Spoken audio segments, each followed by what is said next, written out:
मत्ती 13 अध्याय 3 से 9 पद। और उसने उन्हें दृष्टांतों में बहुत सी बातें कही कि देखो, एक बोने वाला बीज बोने निकला। बोते समय कुछ बीज मार्ग के किनारे गिरे और पक्षियों ने आकर उन्हें चुग लिया। कुछ पथरीली भूमि पर गिरे, जहां उन्हें बहुत मिट्टी ना मिली, और गहरी मिट्टी ना मिलने के कारण वे जल्द उगाए। पर सूरज निकलने पर वे जल गए और जड़ ना पकड़ने से सूख गए। कुछ झाड़ियों में गिरे और झाड़ियों ने बढ़कर उन्हें दबा डाला। पर कुछ अच्छी भूमि पर गिरे और फल लाए, कोई 100 गुना, कोई 60 गुना, कोई 30 गुना। जिसके कान हो वह सुन ले। भूमि मनुष्यों के हृदय को दर्शाती है, बीज परमेश्वर के वचन को दर्शाता है। मार्ग के किनारे, पथरीली भूमि, कंटीली भूमि और अच्छी भूमि। जिस प्रकार से अलग अलग प्रकार की भूमि होती है, मनुष्य का हृदय भी इसी प्रकार से होता है। प्रत्येक के हृदय का अंतर प्रत्येक के जीवन में अंतर लाता है। यद्यपि वे भले हृदय से ना भी जन्मे हो, जब वो अपने अंदर प्रेम, भलाई और सत्य डालते हैं, दूसरे शब्दों में अगर वो हृदय को जोतेंगे तो हृदय अच्छी भूमि बन जाएगा। मसीह में प्रिय भाई और बहनों, आपको ये निश्चित करना है कि क्या आपका विश्वास मार्ग के किनारे का विश्वास है या कंटीली भूमि का है, जहां से आप ज्यादा फसल नहीं काट सकते वरन थोड़ी सी फसल काट सकते हैं। आपको अपने विश्वास को जांचना चाहिए। आपको जांचना चाहिए अपने विश्वास को, और अवश्य उसका कोई ना कोई कारण होगा। यदि सचमुच आप परमेश्वर के वचन अनुसार जिएं, क्योंकि परमेश्वर का वचन उचित है और सटीक है, शुद्ध है, इसलिए आप कुछ और नहीं वरन स्वस्थ की आशीष पाएंगे, आर्थिक आशीष पाएंगे। आप विपदाओं में नहीं पड़ेंगे। केवल उन आजमाइशों से आप गुजरेंगे जो परमेश्वर आपको आशीष देने के लिए देगा। लेकिन अभाग्यवश आज का संसार पाप से ऐसा भरा है कि जब बच्चे पैदा होते हैं तो उनमें से ज्यादातर बुराई को देखते, सुनते और अपने हृदय में बोते हुए बड़े होते हैं। उदाहरण के लिए वो मास मीडिया से प्रभावित होते हैं, जैसे कि टीवी, वो भी शुरुआती उम्र से, और संसार की प्रवृत्ति से कलंकित हो जाते हैं। ज्यादातर बच्चे संसार के प्रचलित गीतों को गाते हैं और बचपन से ही उन गीतों पर नाचते हैं। जब माता पिता अपने बच्चों को ये या वो करते हुए देखते हैं तो वो तालियां बजाकर अपने बच्चों की प्रशंसा करते हैं। माता पिता को ऐसा लग सकता है कि उनके बच्चों के अंदर प्रतिभा है, इसलिए वे उसी क्षेत्र में उन बच्चों को पालने की कोशिश करते हैं। क्योंकि बच्चों को माता पिता इस तरह की परवरिश देते हैं तो बच्चे और भी अधिक उत्सुक हो जाते हैं। जब आप अपने बच्चों की परवरिश करते हैं, आपको उनके भविष्य के बारे में सोचना चाहिए। आपको पता होना चाहिए कि क्या उनके पास अच्छा विश्वास हो सकता है या फिर वे भटक जाएंगे और संसार में पड़ जाएंगे। अगर वो किसी काम को करें तो आपको ये सब बातें पता होनी चाहिए। जब वे छोटे होते हैं, आपको उनकी परवरिश सत्य में और प्रभु में करनी चाहिए। आप उनकी ऐसी ही अत्यंत प्रशंसा नहीं कर सकते। यदि वे सत्य में कुछ गलत करें, जैसे कि सभोपदेशक में लिखा है, आपको उन्हें गंभीरता से सजा देनी चाहिए। यदि आप खाली अपनी बातों से ही कहें, ये कहते हुए कि ये परमेश्वर के वचन के विरोध में है, ठीक है, इसे मत करना, ठीक है। अगर आपका बच्चा आपकी बात मानता है तो ये अच्छी बात है, ये भाग्यवश है। लेकिन अगर वो ना माने तो क्या होगा? जब वो धोखा खाते हैं, जब वो कुछ गलत करते हैं, तो खाली बातों से आपको उन्हें नहीं डांटना चाहिए। यदि वे आपकी ना सुने तो गंभीरता से आपको उन्हें सजा देनी चाहिए। क्योंकि अगर वो बार बार उसे दोहराएंगे तो पाप से वो प्रवृत्त हो जाएंगे, और जब यह उनकी आदत बन जाएगी तो बाद में उन्हें सही करना मुश्किल हो जाएगा। आत्मिक रूप से जब यह उनकी आदत बन जाते हैं तो धीरे धीरे शैतान उन्हें अंधा बना देता है। शैतान उनके हृदयों को संचालित करता है। मान लीजिए उन्होंने कुछ चोरी की और 2-3 बार उसे दोहराया, तो शैतान उनके हृदयों को संचालित करेगा ताकि वो लगातार चीजों को चुराते रहें। चोरी करने वाला हृदय, व्यभिचारिक मन, ये शैतान के काम है। और उसके बाद शत्रु दुष्ट उन्हें पकड़ लेता है और दुष्ट उनसे असत्य को कार्य में प्रकट कराता है। शत्रु दुष्ट वास्तविकता में उनसे पाप कराता है, जैसे कि व्यभिचार या चोरी करना।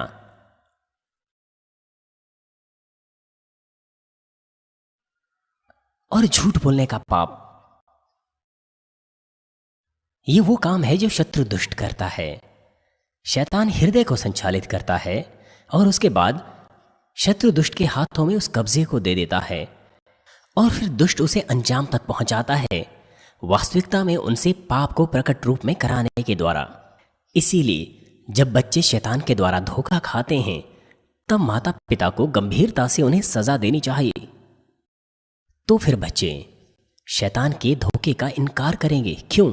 क्योंकि जब उन्हें सजा मिलती है तो उन्हें दर्द होता है, उन्हें बहुत दर्द होता है, इसलिए वो इसे याद रखेंगे। हालांकि बड़ों पर हो सके उसका कोई फर्क ना पड़े, लेकिन बच्चों को दर्द होता है, इसलिए वे इसे याद रखते हैं कि हाँ, अगर मैं कुछ गलत करूंगा तो मुझे इस तरह से सजा मिलेगी, अगर मैं इसे फिर से करूंगा तो मुझे फिर से सजा मिलेगी। तो फिर वो शैतान के कामों को दूर रख सकते हैं। लेकिन अगर आप ऐसा ना करें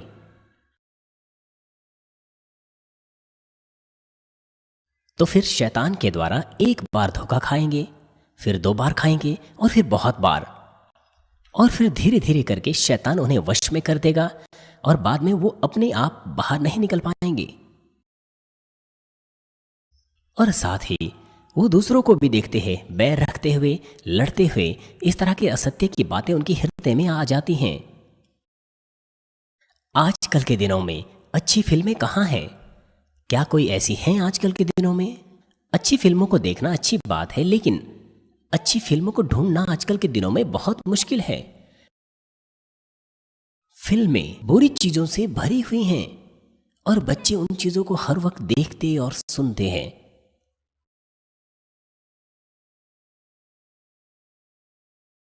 तो फिर धीरे धीरे करके वो उनसे ग्रसित हो जाते हैं और उन चीजों को अपने हृदय में डाल देते हैं और संसार में पड़ जाते हैं और सत्य से दूर हो जाते हैं।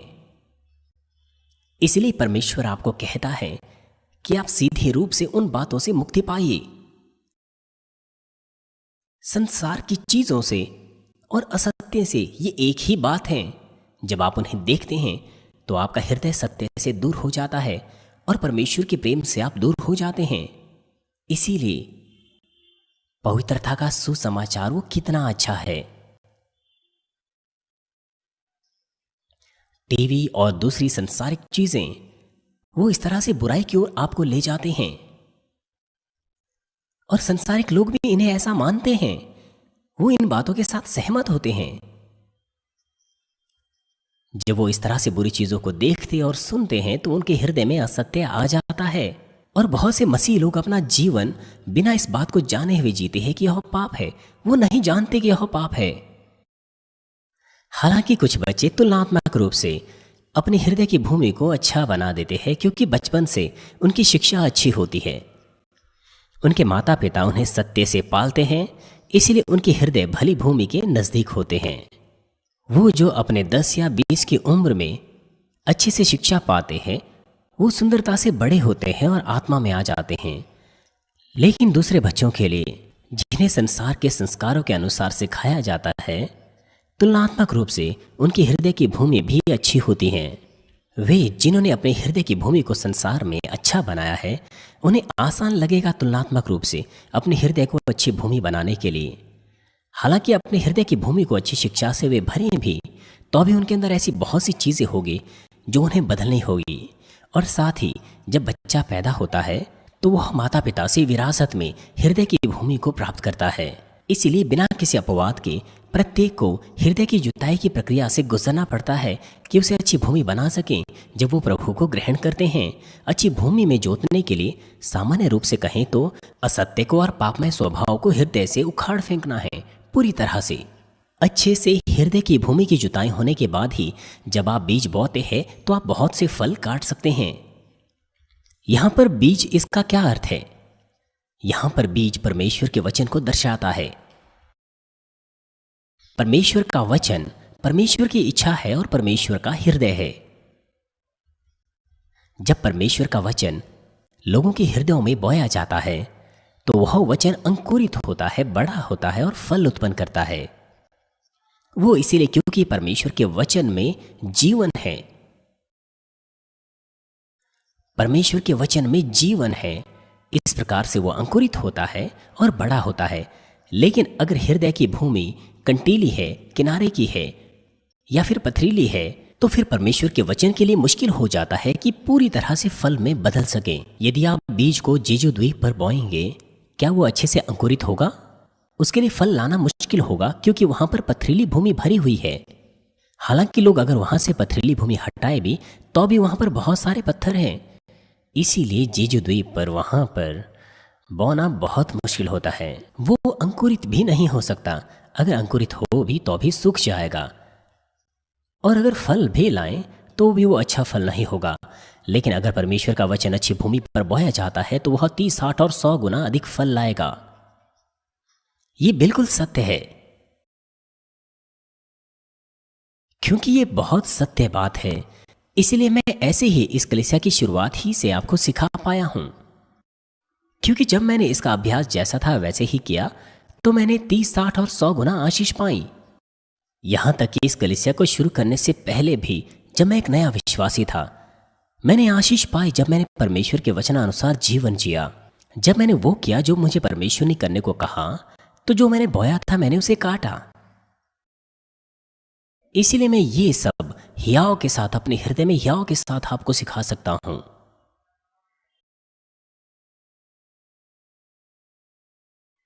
मैं ये नहीं कहता था कि जब मैं प्रार्थना ग्रहण कर लूंगा तो मैं चंगा हो जाऊंगा,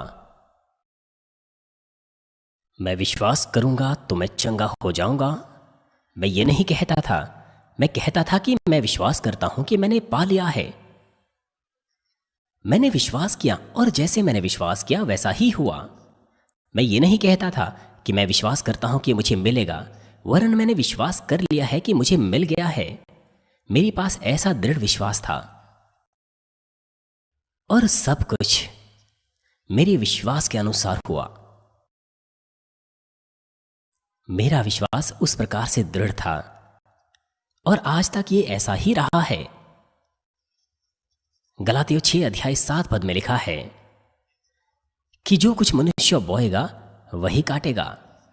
जैसे कि यहां पर लिखा है, यह आत्मिक संसार का नियम है कि जो कुछ हम बोते हैं वही काटते हैं। तो फिर किस प्रकार के फल उत्पन्न होंगे? आत्मिक फल, जैसे कि ज्योति के फल, पवित्र आत्मा के फल, ऐसे फल उत्पन्न होंगे। ऐसे फल परमेश्वर के संतान के हृदय में उत्पन्न होंगे जो उसके सदृश हो, और साथ ही उनका प्राण समृद्ध होगा। सब बातों में वे भले चंगे रहेंगे, स्वस्थ रहेंगे। दूसरे शब्दों में, वे तात्विक आशीषों का फल प्राप्त करेंगे। जब आपका आत्मा और प्राण समृद्ध होता है, जैसे जैसे आप अपने हृदय की भूमि को भला बनाते हैं, जब आप परमेश्वर के वचन का पालन करते हैं, तो आप इस प्रकार से शारीरिक फल प्राप्त कर सकते हैं। स्वास्थ्य की आशीषें, आर्थिक आशीषें, परिवार की आशीषें, व्यवसाय, कार्यशालाएं, सब प्रकार की आशीषें वो आपके ऊपर आएगी। और सर्वशक्तिमान पिता परमेश्वर अपनी धधकती आंखों के द्वारा, पवित्र आत्मा के अग्निमय बाड़े के द्वारा, स्वर्ग सेनाएं, स्वर्ग दोस्तों के द्वारा आपको सुरक्षा देगा। इसलिए बिल्कुल भी आपका नुकसान नहीं होगा। यहां तक कि बुरा मनुष्य भी आपको छू नहीं पाएगा। जैसे कि यूहन्ना की पहली पत्री में लिखा है, कोई बुरा मनुष्य आपको नहीं छू पाएगा। प्यारे भाइयों और बहनों, जब आप प्रभु को ग्रहण करते हैं, परमेश्वर के संतान बनते हैं, तब से आपके हृदय की भूमि की जुताई की प्रक्रिया शुरू होती है, जो कि आदम के गिर जाने के बाद बंजर थी, अनुपजाऊ थी। इसका मतलब यह है कि आपकी पुरानी अनुपजाऊ भूमि वो तुरंत ही प्रभु को ग्रहण करने के बाद उपजाऊ नहीं बन जाएगी। जब आप चर्च आना शुरू करते हैं, परमेश्वर का वचन सुनते हैं, तब आप पहचान पाते हैं कि आपके हृदय में किस प्रकार का असत्य है। जिस प्रकार से आप खरपतवार को एक एक करके उखाड़ते हैं, उसी प्रकार से एक एक करके अगर आप असत्य निकाल फेंके तो आपके हृदय की जुताई होगी और अच्छी भूमि में बदल जाएगा, दीन बन जाएगा और नम्र हृदय बन जाएगा, जिसमें कोई बुराई नहीं, परमेश्वर के वचन का पालन करने वाला हृदय, सत्य का हृदय। हालांकि इसमें परिश्रम और प्रयास की आवश्यकता होती है हृदय की जुताई करने के लिए, और साथ ही प्रत्येक के हृदय की स्थिति के अनुसार कुछ दूसरों की तुलना में तेजी से कर पाते हैं। आपको परिश्रम करना चाहिए, आपको प्रयास करना चाहिए। आत्मिक रूप से इसका क्या अर्थ है? आत्मिक रूप से आप कैसे परिश्रम कर सकते हैं? हालांकि यह अब पसीना बहाने की बात नहीं, लेकिन परमेश्वर ने कहा है कि लहू बहाने के बिंदु तक हम संघर्ष करें। जैसे कि इब्रानियों में लिखा है कि आपको पाप के विरुद्ध संघर्ष करना है, लहू बहाने के बिंदु तक आपको करना चाहिए। अगर आप आसानी से नहीं कर पा रहे, लेकिन अगर आप मेरी तरह कर सकते हैं, तो फिर आपको लहू बहाने के बिंदु तक करने की आवश्यकता नहीं। लेकिन उपवास करने के बावजूद भी, दूसरे बहुत से काम करने के बावजूद भी अगर आप नहीं कर पा रहे, तो आपको लहू बहाने के बिंदु तक करना चाहिए। लेकिन इसका मतलब यह नहीं कि आप अपने आप को काटें और लहू बहाएं। महत्वपूर्ण बात यह है कि परमेश्वर की सामर्थ्य किसी भी प्रकार की भूमि को अच्छी भूमि में बदल सकता है। और साथ ही परिश्रम करना और जुताई करना वो कुछ भी नहीं है जब हम उसकी तुलना बहुतायत की कटनी से करें। परंतु मेरे पछतावे की बात यह है कि कुछ विश्वासी लंबे समय से चर्च आते हैं, लेकिन उनके पास उसी प्रकार की हृदय की भूमि होती है जो उनके पास प्रभु से मिलने से पहले थी। वे किसी सीमा तक जुताई करते तो है, लेकिन बीच में आकर रोक देते हैं। जंगली घास फिर से बढ़ना शुरू हो जाती है और उस भूमि में गहरी चले जाते हैं। कुछ लोग कांटों को ऊपर ऊपर से काटते तो है, लेकिन जड़ें नहीं उखाड़ते, इसलिए वे बहुतायत के फल नहीं ला सकते। या फिर तमाम पत्थर, तमाम कांटों को तो वो हटा देते हैं, लेकिन परिश्रम से बीज नहीं बोते, इसलिए उपजाऊ होने के बावजूद भी वो थोड़ा सा ही फल प्राप्त कर पाते हैं। इस तरह के भी कुछ लोग हैं, उनके पास अच्छी हृदय की भूमि है, उनके अंदर प्रेम है, सज्जनता है, दीनता है हृदय में, लेकिन वो कटनी नहीं कर पाते। क्यों है ऐसा? क्योंकि वो बीज नहीं बोते। ऐसे भी लोग हैं, वो बीज कम से कम अंकुरित होगा और किसी भी प्रकार की भूमि में जड़ पकड़ेगा। मार्ग के किनारे को छोड़ किसी न किसी सीमा तक ये बीज फल लाते हैं, चाहे भूमि अच्छी नहीं भी हो। अगर आप उसमें बहुत सी खाद डालते हैं तो तुलनात्मक रूप से वह बहुत से फलों को ला सकती हैं। जीवन का वचन परमेश्वर की सामर्थ्य के कार्य है और परमेश्वर का उभरता हुआ अनुग्रह है। इस कलीसिया में वो उर्वरक के समान, खाद के समान आपके लिए कार्य कर रहा है। जैसे कि आपको बताया गया, उन्होंने अपने हृदय में अच्छी भूमि को नहीं जोता है। वो एक बिंदु पर आकर रुक जाते हैं, आराम करते हैं और अपने हृदय की जुताई बंद कर देते हैं। यह कितना दयनीय है। जल्दी ही आपकी भूमि को जंगली घास घेर देगा। इसलिए जैसे प्रकाशित वाक्य में लिखा है कि या तो आप गर्म होइए या ठंडे होइए, लेकिन अगर आप गुनगुने हैं तो क्या परमेश्वर ने नहीं कहा कि वह आपको उगल देगा? इसका मतलब यह है कि वो आपको अनदेखा कर देगा। आप क्या कर सकते हैं यदि परमेश्वर आपकी मदद ना करें? बच्चा वृद्धि करना चाहिए। अगर बच्चे में वृद्धि ना हो तो माता पिता को दुख होगा, उनके हृदय में दुख होगा। बच्चे की वृद्धि होनी चाहिए, मानसिक और शारीरिक रूप से। यदि उनकी वृद्धि ना हो तो माता पिता के हृदय में दुख होगा। आपका विश्वास भी बढ़ना चाहिए, आपकी आत्मा और प्राण समृद्ध होना चाहिए, लेकिन वो आकर रुक जाता है, उसकी वृद्धि रुक जाती है। इससे परमेश्वर को दुख होता है, क्या नहीं होता? जब आपके पास विश्वास होता है, जब आप परमेश्वर का हृदय जानते हैं, तो आपको अधिक विश्वास योग्य बनना चाहिए।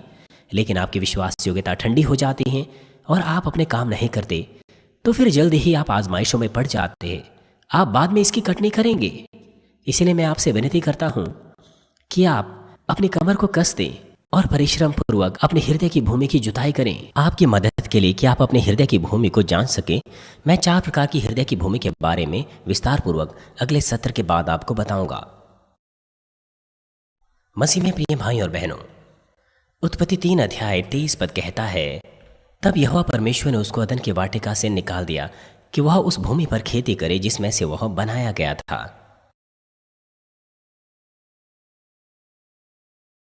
उस भूमि पर खेती करें। यह है शुरुआत मनुष्य जुताई की। आप अपना विश्वासी जीवन अपने हृदय की भूमि की खेती करने के लिए जीते हैं, जुताई करने के लिए। परमेश्वर पिता ने अदन की वाटिका से हवा और आदम को इस धरती पर निकाल दिया जब उन्होंने पाप किया, और परमेश्वर ने उन्हें इस धरती पर खेती करने को कहा कि वो खा सके। जिस भूमि से वो निकाले गए थे वहां पर खेती करने के लिए। आत्मा में कहने का मतलब यह है कि उसने हमें हमारे हृदय पर खेती करने के लिए कहा। इसलिए परमेश्वर की संतान को अपने जीवन के दौरान इस धरती पर अपने हृदय की खेती को परिश्रम पूर्वक करना चाहिए। और आपको परिश्रम पूर्वक बीज को बोना है। जब आप अपने हृदय की भूमि की जुताई करते हैं तो उस भूमि पर बहुत सुंदर और चमकीले फूल लग सकते हैं। और दूसरे शब्दों में, आप परमेश्वर की इच्छा को पूरा करेंगे और महानता से उसे महिमा देंगे। उदाहरण के लिए, मानमिन विश्व इंजीलवाद को पूरा कर रहा है महानता के साथ। हमने निरंतरता से इसे किया है। आपने प्रार्थना करना नहीं रोका है। हर रात बहुत सी कलीसियाएं ठंडी हो जाती हैं बाद में, जब वो जागृति का अनुभव करती है, वो भी थोड़ा सा, उनका जोश ठंडा हो जाता है। वो प्रार्थना करना रोक देते हैं, अपनी परिपूर्णता को खो देते हैं। उनमें से ज़्यादातर इस तरह से है, वो अपने जोश को खो बैठते हैं। लेकिन हम कभी भी ठंडे नहीं हुए। हमारा जोश कभी ठंडा नहीं हुआ है। हमारा विश्वास बढ़ना कभी नहीं रुका है। कलीसिया में जागृति हुई है और हमारी प्रार्थनाएं मेहनती और मेहनती होती गई हैं। आप परमेश्वर को अपने दिए हुए स्थानों में महानता से महिमा दे रहे हैं। लेकिन जुताई का अंततः उद्देश्य खाली फूलों का खिलना ही नहीं है, वरन बहुतायत के फलों को प्राप्त करना है। ऐसे भी पौधे होते हैं जिनमें फूल तो होते हैं लेकिन फल नहीं लगते। फूल सुंदर होते हैं लेकिन कोई फल उसमें नहीं होते। फूल सुंदर होने चाहिए और उसमें बहुतायत के फल भी लगने चाहिए। अंततः आपको ग्रैंड सेंचुरी के फलों को उत्पन्न करना है, विश्व इंजीलवादी के फलों को उत्पन्न करना है, और उससे भी बढ़कर बहुतायत से आत्मिक फलों को आपको उत्पन्न करना है। इस कारण के लिए आपको अपने हृदय की भूमि की जुताई को नहीं रोकना है। आपको उस अच्छी भूमि को वापस प्राप्त करना है जिसे परमेश्वर ने आपको शुरुआत में दिया था। जब आप अपने हृदय की भूमि को अच्छी भूमि बनाते हैं तो जो कुछ आपने बोया है, आप अच्छे फलों को प्राप्त करेंगे। तो फिर आप और भी तेजी के साथ परमेश्वर के प्रावधान को पूरा कर पाएंगे। मैं आपसे विनती करता हूं कि आप अपने हृदय की भूमि की जुताई में ढीले ना पड़ें। जब आप देखते हैं कि परमेश्वर का प्रावधान पूरा हो रहा है, मुझे आशा है कि आप इसे सुंदर और अच्छी भूमि बनाएंगे ताकि आप सब बातों में बहुतायत से पा सकें और परमेश्वर को महिमा दे सकें। आप बहुत सी आत्माओं को जीत सकें और उन्हें संपन्न बना सकें। हमारे प्रभु यीशु मसीह के नाम से मैं प्रार्थना करता हूं। आइए हम इस संदेश पर सोचें और प्रार्थना करें। हालेलुया। पिता परमेश्वर, धन्यवाद आपके अनुग्रह और प्रेम के लिए। हमें आशीष दीजिए कि यह संदेश हमें जीवन और विश्वास बने। पिता परमेश्वर, हमें आशीष दीजिए कि हम अपने हृदय की भूमि को अच्छी भूमि में जोत सकें और बहुतायत के साथ बो और काट सकें। कृपया हमें आशीष दीजिए इस तरह से। हमें आशीष दीजिए कि हम असंभव को संभव बनाएं। क्यों मुझे आशीष नहीं मिलती? क्यों मैं इतने मुश्किल में हूं? क्यों मेरी समस्या इस तरह की बीमारी की समस्या क्यों नहीं सुलझी है? मेरी बच्चों के साथ क्या गड़बड़ी है? हम इसके बारे में सोचें। इस संदेश पर अपने आप को रखते हुए हमारी मदद कीजिए कि हम पश्चाताप करें ताकि हम अपने हृदय की भूमि को अच्छी भूमि में जोत सकें और एक अच्छा मसीह जीवन जी सके अब के बाद। पिता परमेश्वर, आपका धन्यवाद। हमारे प्रभु यीशु मसीह के नाम से मैं प्रार्थना करता हूं। आमीन।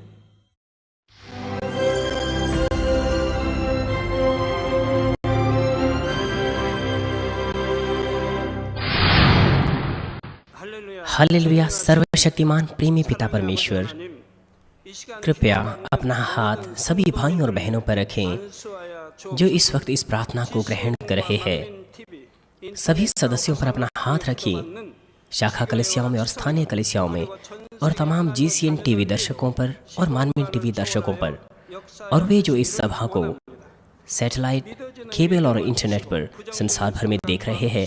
हृदय में उनके विश्वास बोइए, उनके नकारात्मक विचार और शक दूर कीजिए। तमाम क्लेश और आजमाइशें उन्हें छोड़कर चली जाएं। पवित्र आत्मा की आग के द्वारा सिर से लेकर पैर तक उनके तमाम बीमार और प्रभावित अंगों को झुलसा दीजिए। तमाम कोशिकाओं, ऊतक और तंत्रिकाओं को, तमाम अंदरूनी अंग और आंतों समेत सृष्टि की ज्योति उन पर आ जाए। यीशु मसीह के नाम से मैं आज्ञा देता हूँ, शत्रु, दुष्ट और शैतान, तमाम बीमारियां, रोगाणु, विषाणु और निर्बलताएं दूर हो। ज्योति उन पर चमके, उनके सभी असाध्य और अंधकारी रोग पवित्र आत्मा की आग के द्वारा जला दीजिए।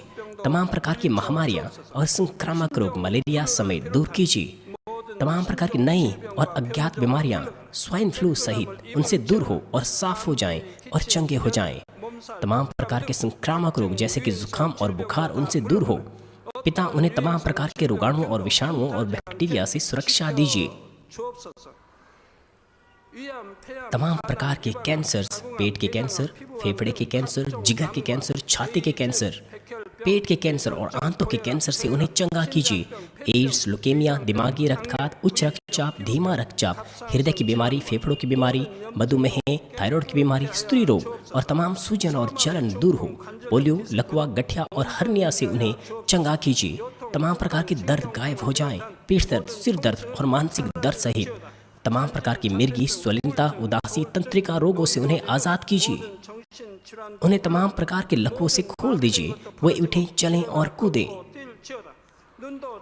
वो अच्छी आंखों की दृष्टि प्राप्त करें और अच्छी सुनने की शक्ति प्राप्त करें। अंधों की आंखें खुल जाएं, बहरों के कान खुल जाएं और गूंगे बोलने लगे। तमाम प्रकार के दुर्घटना के दुष्प्रभाव चंगे कीजिए। कड़की और टूटी हड्डियां चंगी कीजिए। उन्हें जलन से ठीक कीजिए। जलन और दहन संवेदना उनसे दूर हो। पिता कोई दाग वहां न रह जाएं। तमाम प्रकार के नशे की लत से, जहर पदार्थ और उनके इस्तेमाल से साफ हो जाओ। पिता मरी हुई कोशिकाओं, ऊतकों और तंत्रिकाओं को जला दीजिए। मृतकों को जला दीजिए। उन्हें आशीष दीजिए गर्भधारण की। पिता उन्हें गर्भधारण की आशीष दीजिए। यीशु मसीह के नाम से मैं आज्ञा देता हूँ, शत्रु, दुष्ट और शैतान, हवाओं के सामर्थ्य के शासक, अंधकार की बुराई की सेनाएं और उनके दास दूर हो। बुरी आत्माएं, अशुद्ध आत्माएं, धोखे की आत्माएं, अलग करने वाली आत्माएं, झूठ की आत्माएं और तमाम अंधकार के बल दूर हो। दुष्टता के बंधन खुल जाएं, अंधकार दूर हो, ज्योति आ जाएं। पिता परमेश्वर उन्हें ताकत दीजिए कि वे प्रार्थनाओं में पुकारें। उन्हें सामर्थ्य दीजिए कि वे पापों को दूर करें और पवित्र हो जाएं। वो भले चंगे रहें जब उनका प्राण समृद्ध होता है। उनके परिवारों में भी सुसमाचार का प्रचार हो। उन्हें सुरक्षा दीजिए तमाम दुर्घटनाओं और विपत्तियों से और आशीष दीजिए कि एक सफल जीवन और संपन्न जीवन सब बातों में वे जीने पाएं। कृपया अपने बच्चों को, उनके घर, कार्यशालाओं और व्यापारों को पवित्र आत्मा की आग की दीवार से, स्वर्ग की सेना, स्वर्ग दूतों और अपनी धधकती आंखों के द्वारा सुरक्षा दीजिए। विद्यार्थियों को बुद्धि और समझ दीजिए। जोश और जुनून, मेहनत और पढ़ाई की इच्छा से भर दीजिए। उनके हृदय और मनों को संसारिक बातों से बचाएं और उनके हृदयों में और भी अधिक जोश और प्रेम परमेश्वर के लिए बो दीजिए। अपने बच्चों को आशीष दीजिए कि वे सब बातों में आपको महिमा दे। जो कुछ भी करें, चाहे वे खाए पिएं या जो कुछ भी करें, वे अंगीकार करने पाएं और जीवित परमेश्वर की गवाही यह कहकर देने पाएं कि मैं परमेश्वर से मिला हूँ, मैंने उससे आशीषें और उत्तर प्राप्त किए हैं। पिता परमेश्वर, आपका धन्यवाद। सारी महिमा केवल आपको मिले। हमारे प्रभु यीशु मसीह के नाम से मैं प्रार्थना करता हूँ, आमीन।